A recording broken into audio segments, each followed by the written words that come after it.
ডাকসু যার দখলে যাক না কেন, রাজপথ যেমন হাসিনা আমলে আমাদের দখলে ছিল, ইউনুস আমলে আমাদের দখলে আছে।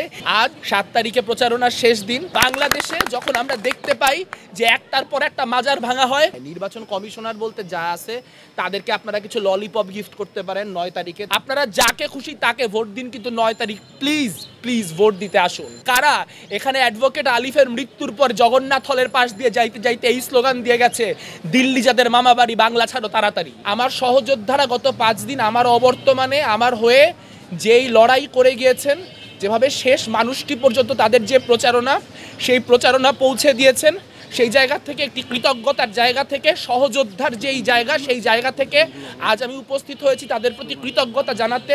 এবং আমার এই উপস্থিতি যদি আমার সহযোদ্ধাদের মনে এক ফোঁটাও লড়াইয়ের প্রেরণা যোগায়, তাহলে সেটি আমার জন্য একটা বিশাল প্রাপ্তি।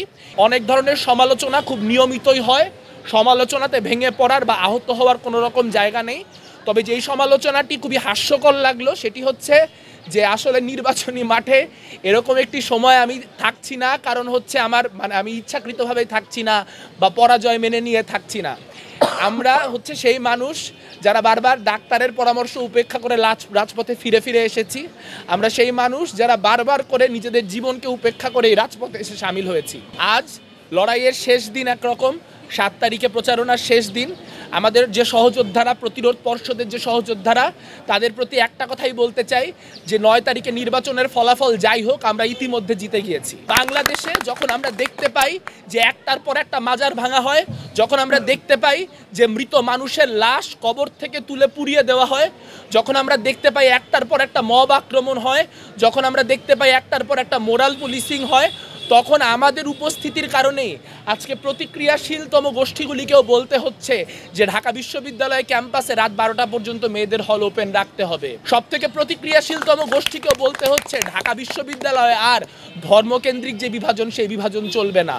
কিন্তু আমি আমার জগন্নাথ হলের ভাইদের, আমার 5টা যে নারী হল, সে নারী হলের বোনদের মনে করিয়ে দিতে চাই, আপনারাও মনে রাখুন 3টা মাস আগেও কারা বিশ্ববিদ্যালয়ের যে সংসদ, শিক্ষার্থী সংসদ রয়েছে, সেই শিক্ষার্থী সংসদে বসে নারীদের মোরাল পুলিশিং করত।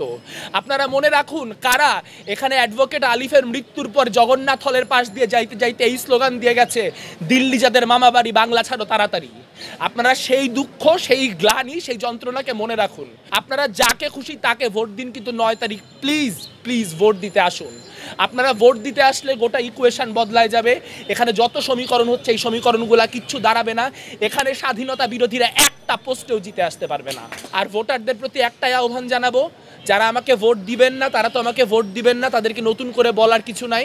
কিন্তু অনেক মানুষ আছেন যারা আমাদেরকে পছন্দ করেন, আমাকে ব্যক্তিগতভাবে পছন্দ করেন, কিন্তু এই চিন্তা করতেছেন যে যেই প্রার্থী আসলে আমার পর্যন্ত, আমার দ্বার পর্যন্ত এসে পৌঁছায় নাই, সে যে নির্বাচিত হওয়ার পর আমার পর্যন্ত এসে পৌঁছাবে তার নিশ্চয়তা কি? আমি শুধু এটুকু বলতে পারি, আমার শেষ 5 দিন আমি প্রস্তুতি নিচ্ছিলামই যাতে করে আমি শেষ মানুষটা পর্যন্ত পৌঁছাইতে পারি।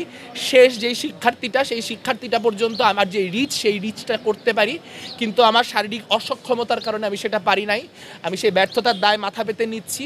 কিন্তু একই সঙ্গে এই অনুরোধটা করছি, যদি আপনি মনে করেন সামনের দিনের যেই পরিস্থিতি, সেই পরিস্থিতিতে শিক্ষার্থীদের লড়াইয়ের জন্য উপযুক্ত জিএস ক্যান্ডিডেট আমি, উপযুক্ত প্রার্থী আমাদের প্রার্থীরা, তাহলে প্লিজ আমি আপনার পর্যন্ত শারীরিকভাবে পৌঁছাইতে পারি নাই, এই কারণটুকুতে অন্তত আমাকে আপনার ভোট বঞ্চিত করেন না।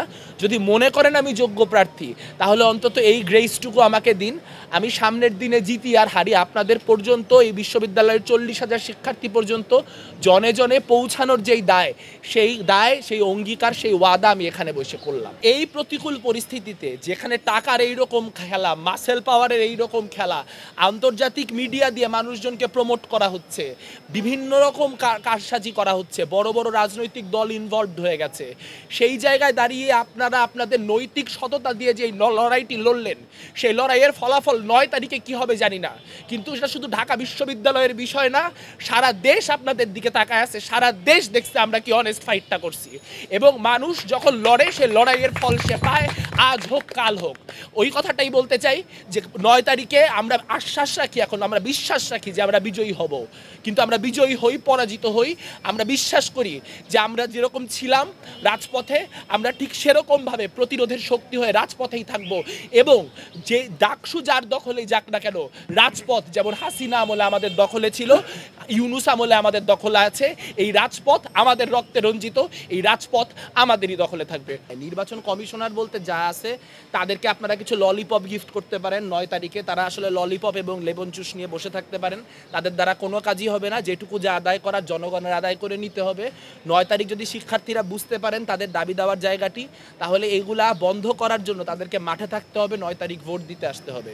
যদি 35,000 শিক্ষার্থী ঢাকা বিশ্ববিদ্যালয়ে 9 তারিখ ভোট দেয় তাহলে এইসব ইকুয়েশন মাটিতে মিশে যায়।